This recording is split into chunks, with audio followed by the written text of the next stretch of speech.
You're listening to the Reversing Climate Change podcast by the team at Nori, the carbon removal marketplace. This is a show about the innovators and entrepreneurs developing solutions to climate change. Hello and welcome to the Reversing Climate Change podcast with Nori. I'm Ross Kenyon. I'm one of the co-founders of Nori, which is a carbon removal marketplace based in Seattle, Washington. Today I have with me Jeanne, Chilton, Devon, and Bill Fulton, co-authors of The Blood of Patriots, How I Took Down an Anti-Government Militia with Beer, Bounty Hunting, and Badassery, as well as their newest, Survive and Thrive, How to Prepare for Any Disaster Without Ammo, Camo, or Eating Your Neighbor. Clearly you both have a flair for naming books. Thanks for being here. Thanks for having us. There are so many books on disaster prep and survivalism. How did you get to the point of writing another one? Jeanne, you want to go on this or do you want me to? You take this one. Okay. So, COVID, pretty much. One word COVID answer, happened, from the experiences that you read about my life in Blood of Patriots. I have some background experience in emergency management, military, disaster management, stuff like that. I live on a kind of a sustainable farm in New England, like, everyone in New England does. And when COVID happened, I started getting a lot of phone calls and questions. And, after you tell the 100th person to relax, order something off Amazon, watch some Netflix, and buy a little toilet paper, there's a point where you're like, okay, we need to put something else out here because obviously the information that's there isn't working. So I called up Jeanne and said, hey, we should write a book on this. And we talked to our agent and he was like, yeah. And I was like, damn right. Yeah, because your wife's called me 20 times in the last 3 weeks. And, I'd like to put all this crap into a book for you. So then he put it out to publishers and HarperCollins jumped on it. And here we are. Anything to add, Jeanne? Yeah, I think the type of survival manual that it is, which is, as you can tell from the subtitle, it was sort of a counterpoint to the majority of survival books out there that are really geared toward sort of the hardcore survivalist, build a bunker, hoard ammo, that kind of vibe. And we were thinking, most people are not that way. Most people are intimidated by the thought of having to turn their whole world upside down to become a prepper and to have years worth of food that they can themselves and to have, firearms and zombie shutters. And it can be intimidating for most people. So we thought, we need something that's just basic, that's practical advice that most people will feel good about doing, where it won't induce a panic attack. It can actually be fun. It can be productive. It can be something that you do with your kids. It can be something that you do small step at a time. And hopefully once people realize that all these things are attainable, it delivers peace of mind and self-confidence to be able to delve into the areas that interest them in a deeper way. Why do you so think more like disaster preparedness for non-crazy people? Right. I was going to ask about that. The cultural element of survivalism is really fascinating because there's certainly plenty of disasters that more progressive people care about, worry about, probably are planning for, but the culture of it tends to be not of their ilk, essentially. Any sense of why survivalism or disaster prep tends to be a right of center hobby or proclivity? I'm not sure I can completely answer that, but I do know that in the political world, which is sort of where I started from, they've done studies sort of on left brain versus right brain and some real tangible differences in how your brain chemistry affects how you think politically. And I know that the people who are most responsive to fear as a motivator tend to skew politically to the right. Now, of course, this is broad brushing it. It's not everybody. But to me, the thought of a fear-based message, which is like, you better hunker down, you better block everybody out, hoard things, get your guns and your ammo or whatever, is a more of a fear-based reaction. And I think maybe that people on the left just, it does not appeal to them. It doesn't speak to them. It sounds crazy. It sounds fear-mongering. But I mean, we're all facing the same crises. It doesn't matter what your politics are. So if the people who are motivated by the fear reaction already have 90 books that they can go to tell them what they want, well, we should probably be talking to the other half of the population that does not have the message that resonates with them, which is basically look, you can learn how to, grow some of your own food. You can store water. It's not that hard. And that's a huge thing if you ever need it. You can get your kids involved. You can learn how to make hardtack. You can, we tried to make it, I guess, an upbeat survival manual, if there is such a thing, and make it kind of fun at the same time. I mean, right? If we're all in this together, we may as well have some fun. It's very cheeky. I think it's safe to say there's a lot of jokes and humor, and you clearly had fun writing it. We recently did a show with David Pogue regarding his book, How to Prepare for Climate Change, a practical guide to surviving the chaos.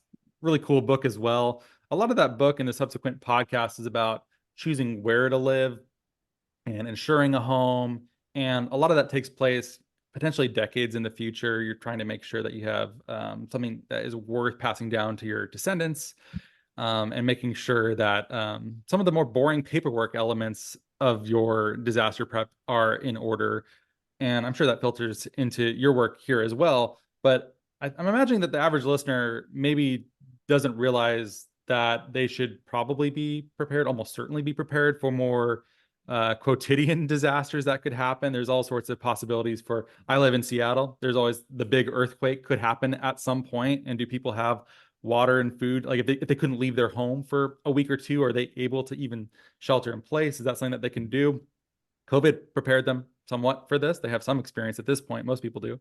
But where should people even start? Imagine that someone is listening and they've never considered that the grocery store won't be open, or anything that is a general disaster will happen where they live. Where should they start?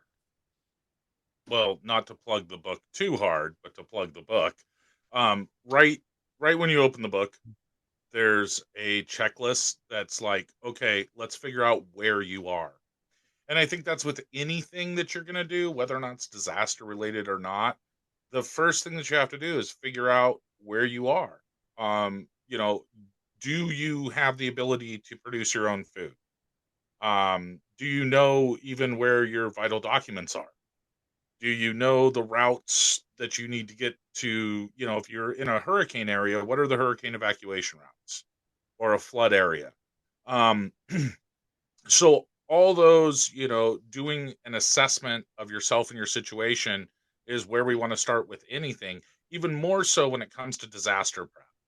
Because, if you live on the coast of Washington, there are certain disasters that, like you just mentioned, we know that you guys are late for an earthquake, you're in the ring of fire, so you're in a volcanic area. You guys get some massive rainstorms. Every so often you get an inch of snow and everyone finds the nearest telephone pole. There is certain, and you guys have had a few ice storms over the years. So there's certain disasters that are more common. So that's where we're going to start. We're going to, assess what our position is, and then assess the area that we live in. So what's likely to happen. And as climate change affects us more and more, those become more and more likely, and the severity and the duration of those disasters are longer and harder. And so that's what we want people to do. We want them to analyze where they're at as that first step, because without us looking at ourselves honestly, we can't really do anything else. Jeanne, do you have anything to add? No, I agree with all of that. And I would also say that for somebody who's starting out at the very, very beginning, I mean, we have our chapters divided pretty well, and I think we've prioritized them according to necessity. So water is our first chapter. because if you have no clean water to drink, or if you have no water, you have a few days on this earth and that's it. And if the water that comes out of your tap is not drinkable and they tell you not to drink the water and they tell you not to leave your house, what can you do? There are certain hacks you can do. You can and we talk about that. You can take water out of the toilet tank, not the bowl, the tank. If you're desperate, you've got ice cube trays that have some water in it. But really, everybody should have a gallon per person per day for 2 weeks, ideally. Can most people do that? Maybe. If you're in a very tiny apartment, you may not be able to. But these are things that people don't, they're super basic, but I think if you stop people on the street and say, how much water do you have stored properly so it doesn't make you sick, that you could drink in an emergency, I don't think many people even have that. So we're starting from a really basic, like how many days can you make it kind of place. So yeah, everything that Bill said, figure out where you are, but get yourself food and water for a couple of weeks just to start, and it doesn't have to be fancy. It can be pantry staples, soups, pastas, rice, things that are shelf stable that you can eat. But also that you'll use, even if you don't have a disaster. That's important for sustainability. Right. There's certainly things that I keep in a root cellar of ours that you have to cycle through. It's time to eat sardines for the next couple of weeks or they're going to go bad when you get another one in. Whatever, that's fine. I got the is it 55 or 65 gallon like big blue barrel that you fill with water and the water preservative and you keep in the garage on a little rolling unit that you can move around. Do you switch that every 6 months? No, I thought the stuff that I got was more several years of goodness alleges the preservation tool that I use. Is that not right? Should I swap it out? I wouldn't look at that under a microscope if I were you. I'd just go with it's okay. Okay. Well, I'm talking to experts here. I want to make sure I'm not going to. Oh, I've prepared. Normally about 6 months in those blue barrels is when you need to swap it. Even with the preservatives and stuff in them, there's different preservative products. They have different claims. I'm going to go with what the government says, which is regardless of what you use, change it out every 6 months. The only way to avoid that is by packaging in Mylar, and that will last 2 to 5 years depending on how it's stored. Yeah, I definitely don't have it in Mylar. That's interesting. That means I might have gone from thinking that I was way ahead of the curve to now my family has dysentery in addition to not having water. So I might have been a calamity. Yeah, but if you filter it coming out or if you boil it, you're fine. It's already clean, so you don't need to filter all the brown out. You just need to make sure that there's no bacteria living in it. That's true. I do have supplemental. You're ahead of 99.9% of the people. Yeah, I have the UV wands and iodine stuff like that. UV, that you can add I have well water. I have UV lamps that I run my well water through. So it's the same difference. Works great. Whatever. But, definitely the little Mylar packages. The little Mylar packages that they have on like Amazon that's drinking water. They come in all the cheap survival kits that you probably shouldn't buy. That's like the best thing that they have is the Mylar packaged water, because all Mylar is aluminum. So it's essentially having water in an aluminum can. And what you can do if you want to store a lot of it is you just get the 5-gallon buckets with a 5-gallon Mylar bag, put it in there and close it with your wife's curling iron. You don't need the big sealing machine, but I didn't tell you that. Sounds like you're both a bit skeptical of the prepackaged kits. Then I know there are many available in Amazon or wherever you're looking to buy items like this, right? Jeanne, you want to talk about that? I missed the question. I'm sorry. Are we skeptical of prepackaged kits? You sure you don't want to have a podcast? You could just run this thing yourself. Sounds like Bill. Oh, sorry, man. No, it's okay. We are a little skeptical of prepackaged kits simply because if you put something together yourself, it's going to be probably better quality because you're buying each individual component for yourself, for your own circumstance. And if you have a company, and there are some good ones, and we talk about a couple of them in the book, But in general, if you just went to Amazon and said, that looks like a good deal on a survival kit, I would be really skeptical whether it was lesser quality items bundled together and sold to make a company a profit. But I think it's important when we start talking about survival kits, even generalized survival products, there's so much junk out there. And we get into this a little bit in the book, talking about sustainability and quality, and even more so when it comes to like survival equipment, but even in your whole life. So much is made to be disposable now. And in a survival situation, that's horrible, right? Because you need the items that you need them not to break. There's no way to replace them. And because our lives revolve around this consumerism of buy it, it works for a few weeks, replace it, that there's many times not even things made currently that are good enough to be putting in a survival kit. So I use older stuff, or I have to buy custom built things. But the quality that you buy definitely works into the sustainability, and that's even like, I was talking to somebody the other day about pots and pans. Like, I buy all clad pots and pans. Why? Because you only buy them once. They're great. Yeah. They're great. They're expensive, and oftentimes good things are. But when you're talking about like your life, and we're talking about disaster preparedness and survival and these kits, you're literally going to be depending upon them for your and your family's lives. So you don't want the cheapest thing that's possible. You want the best thing that you can possibly have that does that job for you. And that's the item you want to put in your kit.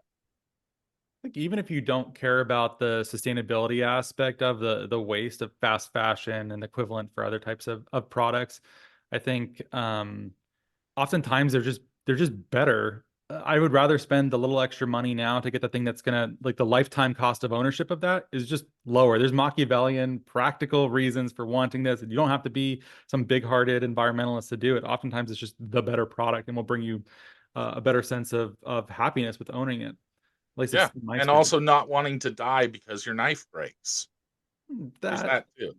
yeah, that I wonder how much people are actually able to prepare for that and keep that in mind, because those risks are so outlandish, I think, to many people, that it seems potentially hard to spend a little bit extra to get the brand that really matters, rather than something that was built very, very cheaply for a small risk. Do you think they should be spending more time on these sort of massive, unexpected black swan event type risks? Well, I mean, it's not. It comes down to like what we were saying before when you were like, where do you start? And I was like, well, you got to figure out what's going on in your area. I don't want you to get ready for that massive black swan event. I want you to get ready for the hurricane if you live in a hurricane area, or a flood if you live in a flooding area. So, I want you to spend money on things that you're going to probably use. So it's not the massive black swan, end of the world as we know it, zombie invasion that you should be prepping for. That's the other guy's books. Our book is like, hey, this is what's going on in your neighborhood. I want you to buy the best things possible for that.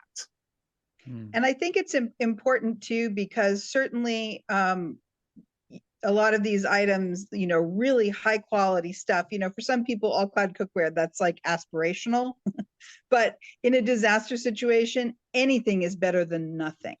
So I wouldn't want people to worry that they couldn't get the best X, Y, or Z and therefore delay getting it or not get it at all. Anyway, I just wanted to throw that in. I think that's a good Yeah, I didn't counterpoint want to too. sound classist, but buy the best quality you can possibly afford of any item, mostly, and I say that for your whole life. So whether it's a car or clothing, but when we get to survival and we get to disaster preparedness, mostly when we're looking at those emergency preparedness items, because those are the ones you're going to be depending on to work when nothing else is. If that makes sense.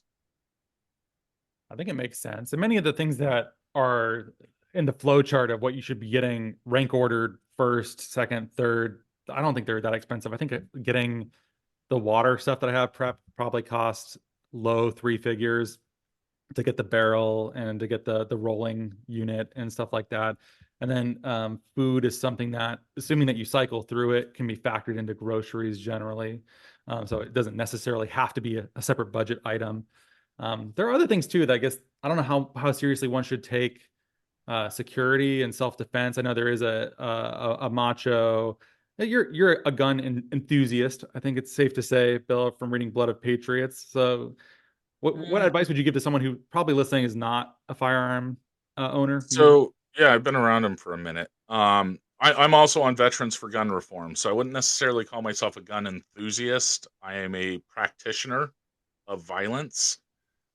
So I do have That sounds worse that in as some ways. That sounds even more ominous. It But sounds I so do much have worse. those as a tool in my toolbox.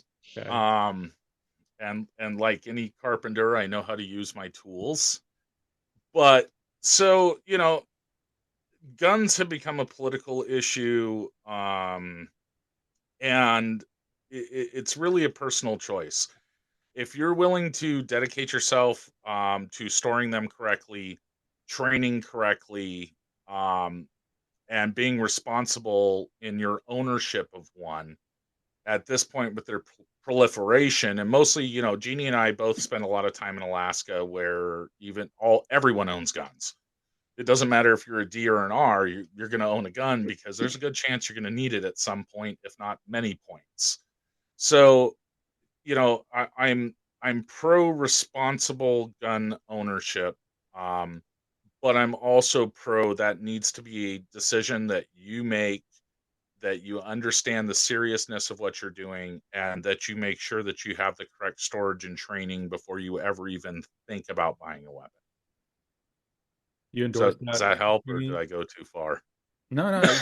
Jeannie, does that map with your experience too? Yeah, I was going to ask too, as an Alaskan, surely that is a common thing, maybe ubiquitous. Yes, gun ownership in Alaska is definitely ubiquitous, and as Bill said, it's a tool. I think depending on where you live in the country, I went from living in New Jersey to living in Alaska, and the gun culture in those two places could not possibly be more different. So I have had a foot in each camp in terms of where I was living. And I know that when we discussed if we wanted to mention gun ownership in the book, we took it from the point of view of there are people that will decide that they are going to have a gun for home defense or self-defense, period. They're going to have one. So we wanted to be able to talk to those people and say, okay, since you're going to have one, the first thing that you need to do is buy a gun safe. Before you buy a gun, you buy a gun safe. Like you need training. And I mean, I think we kind of beat it to death in the section where we do talk about guns in terms of absolutely safety first. Don't dare leave that unlocked. Don't let anybody but you handle it. Don't handle it unless you have been trained adequately to use it.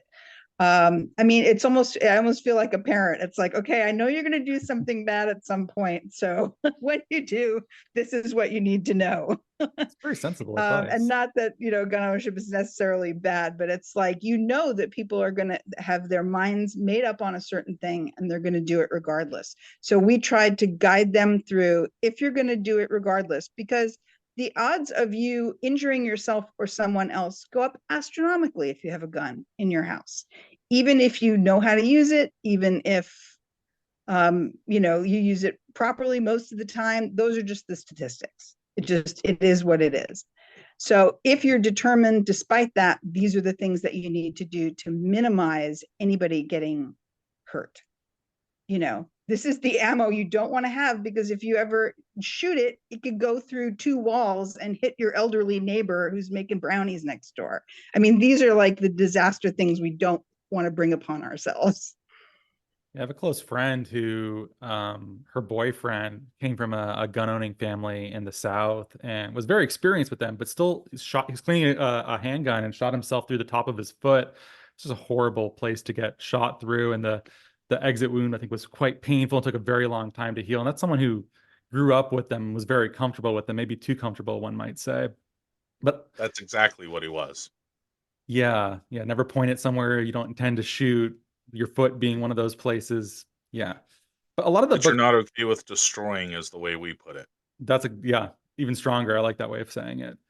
There's a lot So in here yeah, too about, oh, go ahead, sorry. and I think we often see that in American gun culture is that people become too comfortable with them and they forget what they're capable of.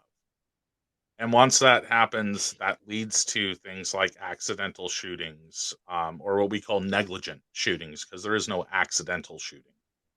You pull the trigger, it shoots. That's negligence, not an accident. Mhm.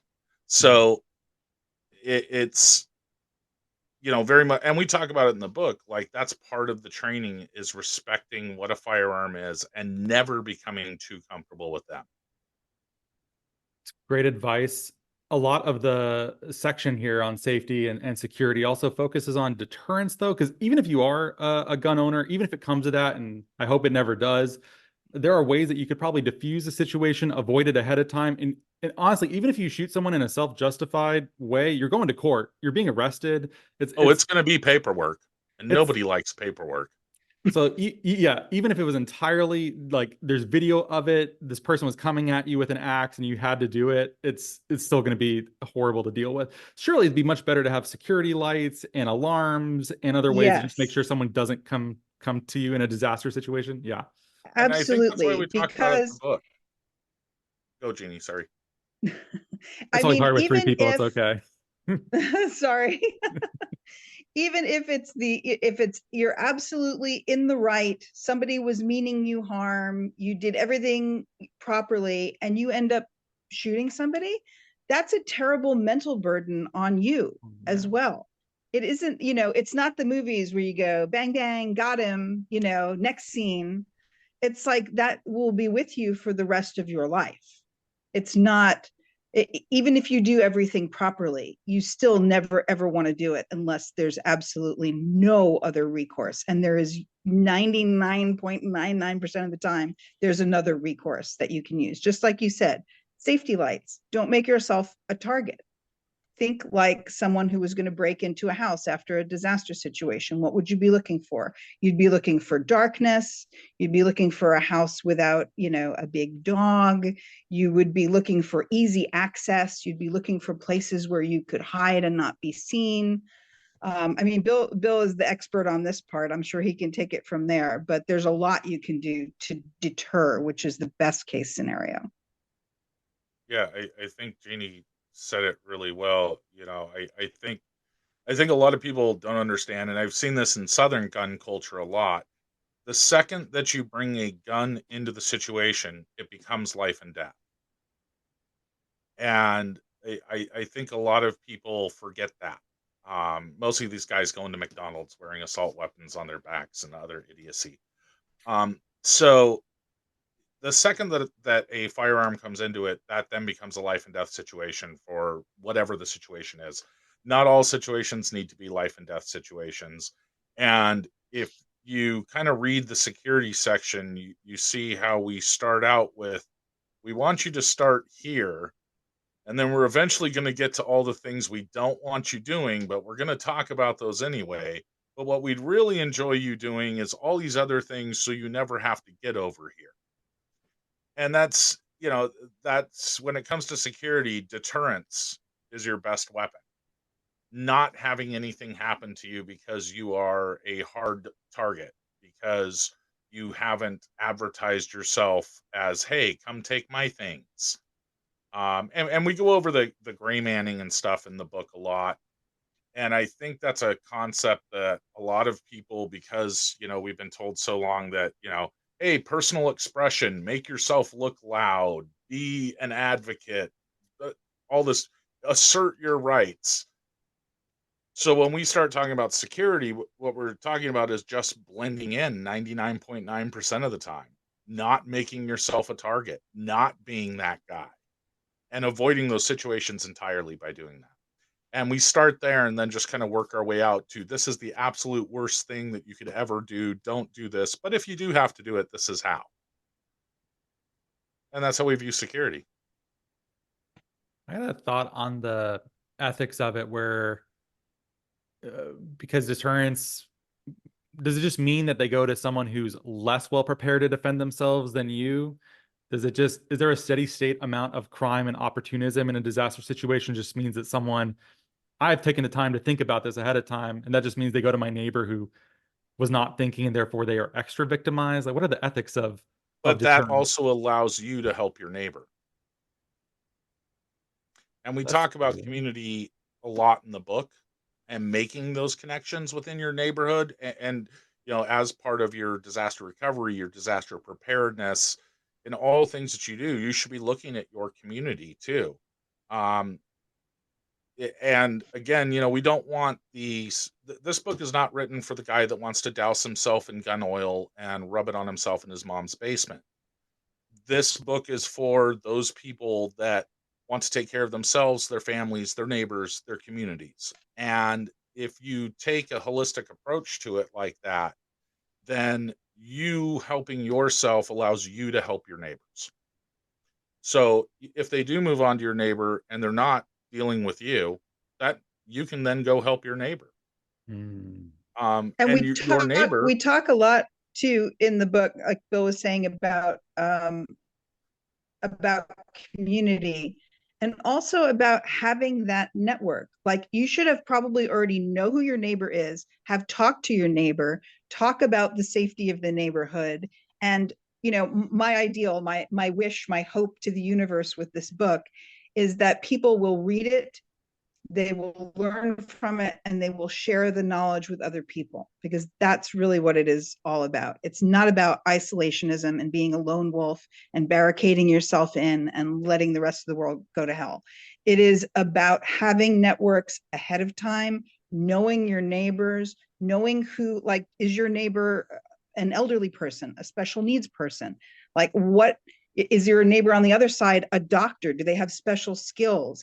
And creating a neighborhood community where people know each other, know what they can do for one another, know who will need help, and know to check in on one another in these situations. You can't save the entire world and keep the bad guy from breaking into everybody's house, but you can spread from your individual self out into your surrounding area farther than you think, by knowing your neighbors and by going, oh, my house isn't flooded, but I should check on the neighbor down the hill. Or I just saw somebody suspicious go past my house. I need to call so-and-so and tell them to turn all their lights on, or ask them if they need help, or make sure that this person has food. That's really your number one survival tool, is the people that you know and your neighbors. Because what we she did not said. survive all these millennia on our own. We survived in tribes and packs where we supported each other. That's the most surprising advice about survivalism, and it's come up on the show several times over the years. But knowing your neighbors is a great thing to do for so many reasons, but it is something that people think about barricades, zombie proofing their home, firearm ownership. They're not thinking about, I should check on my neighbors. I should already know these people. We should have a block party every year. We should find ways to intersect, because that is a predictor of, I imagine, the longevity of the community members. That is probably potentially the most highly correlated thing with survival in a disaster situation, is how well you know your neighbors. I have no data for that, but intuitively it does make sense. Right. And for recovery after disaster, it also makes sense. But as this is the Preventing Climate Change podcast, so as we get in further to climate change, having and this just isn't for disasters. This is, if you look at where kids excel the most, if you look at where public services are the best, those are all communities that are engaged.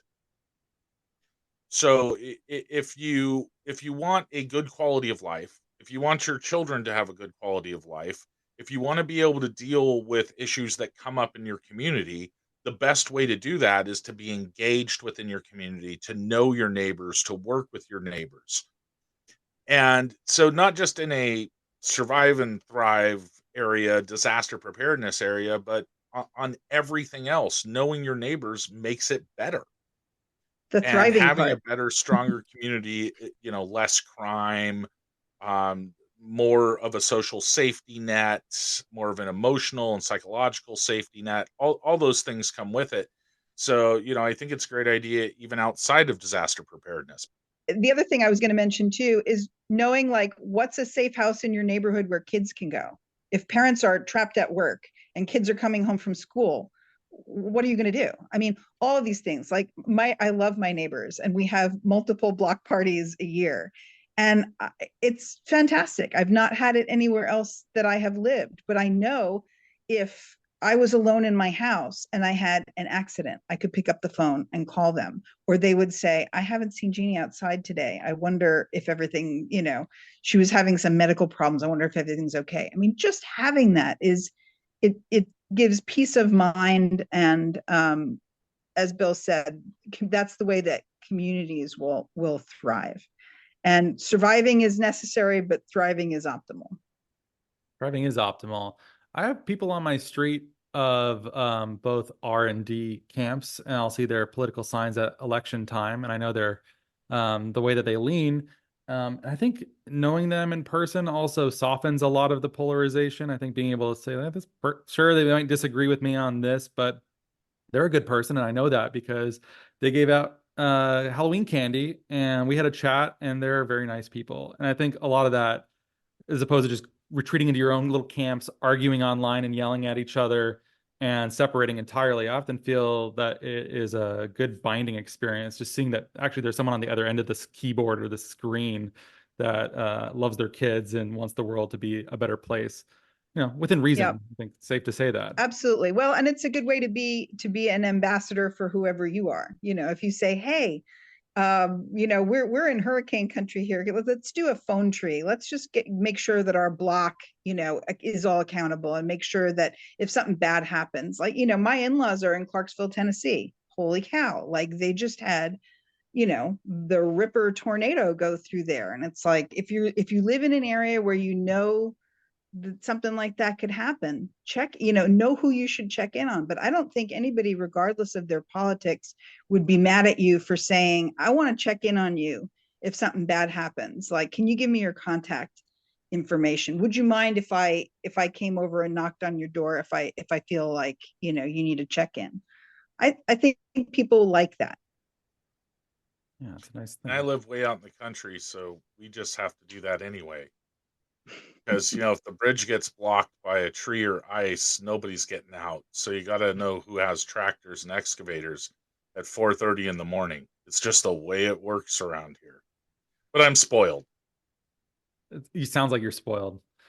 You said something at the beginning of the show that caught my ear, and I wanted to come back to, Bill, which was that you think in some cases people need to chill, or there's an ability to, once you do some basic amount of prep, not to panic. You can watch some Netflix. Maybe people need to be feeling a lot of anxiety right now? Is that productive to a point? Does it become counterproductive? How are you thinking about that? I think, well, I mean, one of the reasons we wrote the book was to help people with their anxiety. So, if you look at the mental health crisis that we've been facing since COVID hit, and we still have a mental health crisis going on in the US if you look at, counseling numbers and medications. And so anxiety, to a certain point, it's a motivator, and after that it becomes destructive. And what I would much rather you do is have some sense of control of what's going on with you and the world around you. Because even when everything goes absolutely, can I Say say it, ass Bill. over tea kettle? Say it. I'm trying to make G-rated here. Did you say So ass even when over tea everything kettle? absolutely goes to shit, if you have a little bit of control over what's going on in your life and your world, and you can just control that sense of control can get you through. At least you're doing something. And I think when COVID hit, nobody had any control. You didn't have control over when you could go to the store. You didn't have control over where you worked. Everybody was, you got to go home. There's only 5 people allowed in the store at one time between the hours of 11 and 12, and that's it. And there's nothing on the shelves, and deal with. So I think, we're as Americans, we're used to everything being readily available to us all the time at a moment's notice. When that didn't happen, that loss of control over our lives is what really started to do people in on the mental health side. So, the book, we're trying to give people at least a little bit of control. So when you have that anxiety, you can go, you know what? I've got the ability to charge my cell phone. I've got a little food and water. I'm going to be okay. And then it doesn't matter what happens outside of that because you and yours are going to be okay. And then you can check on your neighbors. They're going to be okay. Great. So it's not like you have to, live on a 30-acre farm and make all your own power and food, but just having that little bit of control is important. The one time I leave space for you, Jeannie, you got nothing. I think her My dog dog was barking. barking. I'm sorry. That's okay. It's always a little bit weird, the traffic cop No, but elements of this. Yeah, go ahead. absolutely having that sense of control is extremely important. And um, we've dedicated a big chunk of the end of the book to mental wellness, mental health. And that's another thing that you don't really often see in survival books. They don't say like, okay, here's some exercises that you can do that will like chill you the heck out. Have you tried music? Music will release happy chemicals that will help you to overcome, like just little things like that. It's all, your biggest enemy is going to be your brain and the negative thoughts you have and the panic that you have, and what if this is all going to go terrible, and what if, I mean, you can imagine what ifs as big as you can, but there are ways that you can guide yourself to control your own brain chemistry to make it easier on you. You can, avoid alcohol, avoid sugar. Nobody wants to hear this, but in excess, those things cannot be great for you. You don't want to be jacked up on caffeine, to the point where you're not thinking right. Music is good, meditation is good, do calisthenics on a YouTube video, bike around the neighborhood if you can. All of these things are going to help you keep in tune the biggest tool that you have, which is your own brain. Because if your brain's not working right and you're making bad decisions and you're letting anxiety rule and dictate how you act, it's not going to be good. So you have to treat your brain like you treat your car. You can't say, I'm sorry, I really have to get somewhere. I've got no time to stop for gas. It's like, you better stop for gas or you're not going to get there. You need to treat yourself with the same respect that you would treat a vital disaster tool that you need to survive. I think it's very sensible advice, and I consume a lot of this content. I care about this. I find it personally enriching to do this. I also feel like it's good anxiety management. I'm a family man. It's part of my job to make sure in a bad situation that we're at least reasonably protected. A lot of the shows that I watch or have a disaster theme to them, you don't see any of the mental well-being portions. Surely almost everyone in The Walking Dead should have post-traumatic stress disorder and should have a hard time functioning in triggering moments. Like maybe all the people that have it have died off, and maybe that's why it's not featured in the show. They got Darwined out of existence in a zombie world. That was last episode. They've gotten over it. Yeah, maybe exactly. It's just fiction though, and that's why they don't show it. But I think that would be like an interesting possible. There's a game that I played years ago called Amnesia: The Dark Descent, and it was based on the work of H.P. Lovecraft. And Lovecraft's monsters are always beyond human comprehension, and they drive people mad because they can't comprehend what it is. And whenever the monster would come, you couldn't look at it, or it would drive you into psychosis, and you would just die because the monster would get you. So you had to avert your gaze. Is there anything like that? If you're in a disaster situation, should you be doing things to prevent PTSD or exposure to trauma that might linger on for a very long time? I'll let Jeannie answer this one. I'm a vet with ADHD and PTSD, so I can't answer this question. Jeannie, I want to hear from both of you, but yes, let's do it. I would say, and this is something I guess I hadn't really considered this a lot, so this is just kind of an off the cuff answer. But I think that in terms of, let's talk about news consumption for this disaster. Like, you need to know when the tornado is coming. You need to know, are you in a watch area or a warning area? You need to know all of this. But once the disaster has happened, tornado, flood, earthquake, I think if you focus in on watching the aftermath of a disaster that you can do nothing about, I think that can be detrimental. I mean, I honestly believe that overconsumption of news in general, because it's never really good, can be bad for our mental health. And there's a line, like with the news, between being informed and being so overinformed that it paralyzes the way that you're able to live your own life and control your own thoughts and control your own anxiety or depression. Especially with climate change. I mean, you could sit there and think about it all day and just be overcome.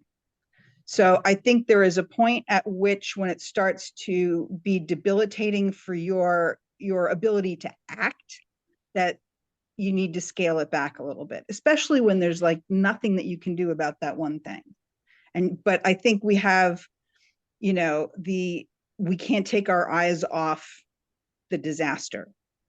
Like, I think back onto 9/11, how many, the people that were alive and thinking at that point and watching the TV, how many times can you watch the plane hit the building? How many times can you watch the people jumping off the top floor before it paralyzes you? It makes you overcome with grief and anger and sadness and all those things, and it makes you less able to do the things that you need to do. So I'm not saying, like, if a disaster happens, ignore everything around you and don't help. If you can help, absolutely help. Getting back to the neighbor thing. But I think sort of watching the disaster porn like nonstop is not healthy. Long-winded answer. Hey, I thought it was good. Yeah, I thought it was good Apply too. that book.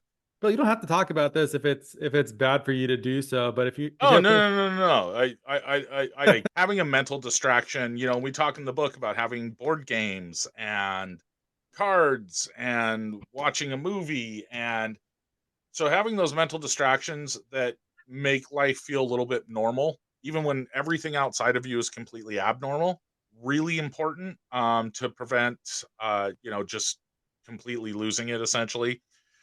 And then, we just talked about it. Having that little bit of knowledge and feeling of control can do amazing things for things like PTSD. So, one of the reasons you get PTSD is that the emotions and whatever happens to you is so overwhelming, and you have no control over it, and you can't stop it. And it's just an event that rolls into you and rolls over you. So anything that you can do to give yourself more control, and more say in what's going on to you, and what's going on to you mentally, and then distract you from the things you really don't need to be dealing with. Those are all good things to do. And we talk about it all in the book. So we're there. I think, and from somebody with ADHD, where oddly, we suck at regular life, but give us an emergency or a disaster with 8,000 inputs of information and we will excel. So, for me, the PTSD comes from like having to go to the grocery store and talk to some normal human being about stupid shit and football. That's my worst case scenario. My best case scenario is the sky is falling down around me and I get to deal with 200 data streams of just absolute nonsense. That makes me so happy. So I have a different view on disasters. I excel during them. was that always the way that you were? Is that a legacy of soldiering or something else? I think it's always the way I was. And I got diagnosed with ADHD later in life, only about 4 years ago. And like one of the things that is very common with people with ADHD is that in emergent or emergency situations, they excel. So it's just been with me the whole time. And if you look at the amount of people that are like, EMTs, special operations units, military, test pilots, like crazy adrenaline junkies, most of them have an ADHD diagnosis at some point. So yeah, I think it was just something genetic I was born with. So you're not advising anyone to go out there and become ADHD? That's not something you can recommend? No, neither am I advising them to go and insert themselves in 90% of the situations I put myself in my life. Yeah, I guess you've sought them out more than you had to. There's a strong maybe danger seeking element to your life, or I mean bounty hunting. Come on, you like door kicking. That's a thing. Yeah, but that's more of a justice thing. Hmm. I have a very, very strong sense of right and wrong, and I like making evil people cry. I see. So you don't associate that with an enjoyment of, because you could also do immigration law and help people who are being deported, and yet that's different from door Yeah, but kicking. I want to punish the bad people. Hmm. I don't want to help the good people necessarily. Well, I do, Just indirectly. but before Jeannie makes the cutting motion again. No, You're I killing me, man. I'm just This is saying good. This is good I stuff. like punishing the bad people more than I like helping the good people. And that's not necessarily a bad thing. Um, it's just what I'm good at. But and I think that goes back to my childhood, and we go over that, in the beginning of the book. We talk a lot about that in Blood of Patriot. So yeah, for me, making evil people cry and beg is my good Saturday night. How are you going to What else follow am I that, gonna Jeannie? do? What are you going to do? What can you even possibly say after that? It takes all kinds to make the world go round. You are a skillful diplomat. Wow. I can see why you two are paired up. This is a productive partnership. Oh, Jeannie's the anti-Bill. That's why it works so well. uh, Yeah. I think if you were both more dispositionally similar, you'd amplify all the same bad and good parts, and you'd be left Yeah, then very it just imbalanced. bad. And then it's just bad. That Yeah. would not be yes, a good I think we situation. have good Yeah. balance. Well, I certainly recommend reading Survive and Thrive: How to Prepare for Any Disaster Without Ammo, Camo, or Eating Your Neighbor. Is there anything else you would like to talk about or reference while you're still here? Jeannie. Bill. In Blood of Patriots too, the previous book is also a fascinating tale of what it's like in contemporary Alaska, politics, the militia movement. It's really fascinating. Bill's mind. I guess Bill's one mind. thing about Survive and Thrive that I guess I've said it once, but I really want to reiterate that I think one of the most important things that you can do is not only to hopefully buy the book, read the book, absorb it, but pass that on to others. Don't hoard that information. When you have good information that is going to help you, your neighbors, your community, your planet, the way that it's going to work is if we spread it out and if we share it. And if that means, buying your neighbor a copy of the book, great. If it means talking to them about, the emergency plan, that's great too. But this is meant to be multiplied and shared.